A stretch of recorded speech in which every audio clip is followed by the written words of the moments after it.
Tijani Oladipupo, business head at Norrenberger Advisory Partners, joins us now to discuss activity in Nigeria's foreign exchange market. Thanks so much, Tijani, for your time.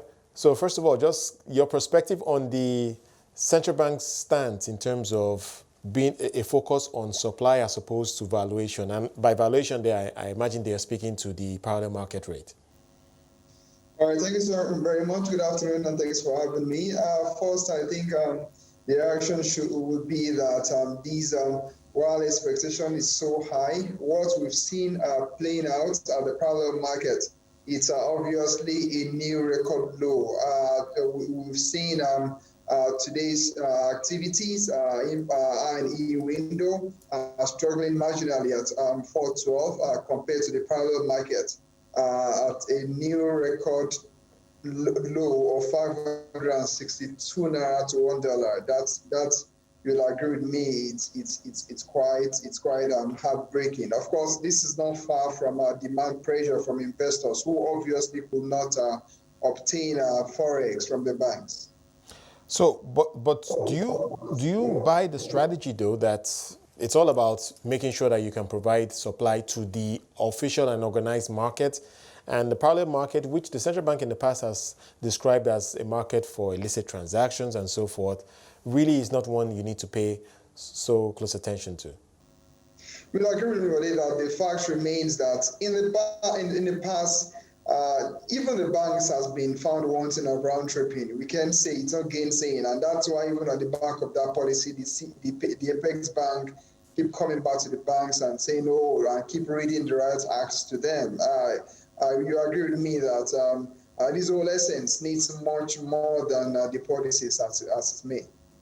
All right, so let's talk a bit about the outlook, though. How do you see things playing out? And as we reflect on the MPC meeting that started today and should wrap up tomorrow, what actions do you think the MPC can take, or do you anticipate that there will be no action at all? As I said earlier, expectations are really very high. The immediate actions that could make a significant impact as to the performance of the naira vis-a-vis the dollar, as it were. First, we do not expect anything that will turn this stable in the overall.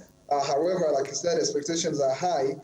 We do not see a situation where, for instance, the Apex Bank is reversing its policy on the clamp down on the BDCs. I don't see that happening. However, like I said, expectations are high, and we're hoping that the action can be taken to forestall these massive loss of the local currency. Earlier, you mentioned reading the right act to the banks.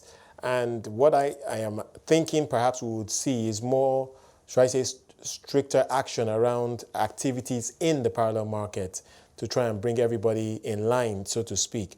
Do you think that we could see perhaps more punitive measures to ensure that pretty much all the dollar supply goes into the official market and all transactions are done there? Yeah, the fact remains that in the last 2 weeks, the banks have threatened they're going to release the list of those who have obtained forex without usage, and those who have faked travel passports to obtain dollar at the back of that. We ain't seen nothing happening yet. This is over 2 weeks after. I don't see any miracle in that direction. And that's the reason I said action, much more action is required from these players than just policies and lip service. So it appears. So earlier today, I spoke to the president of the Association of Bureau de Change Operators, and he was making a point that the BDCs need to evolve and the central bank need to give them an opportunity to do so, perhaps allowing them to regulate themselves a little better, and perhaps they can be used in the light of the huge remittance flow that we know is happening in Nigeria. What do you make of that suggestion?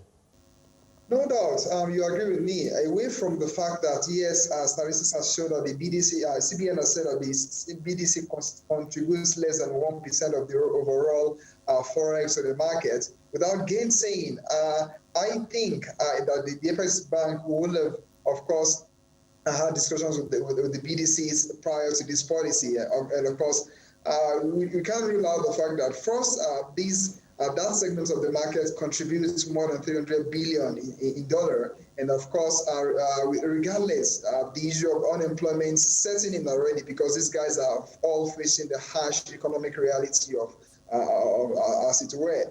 So for me, I would say that if you recall, this happened in 2016, and then the CBN went back on this decision. I'm hoping that if this pressure is sustained the way it is, and analysts are already looking at dollar hitting 600, if this pressure is sustained, I think that the CBN might have to go back to the drawing board and sit back with these guys.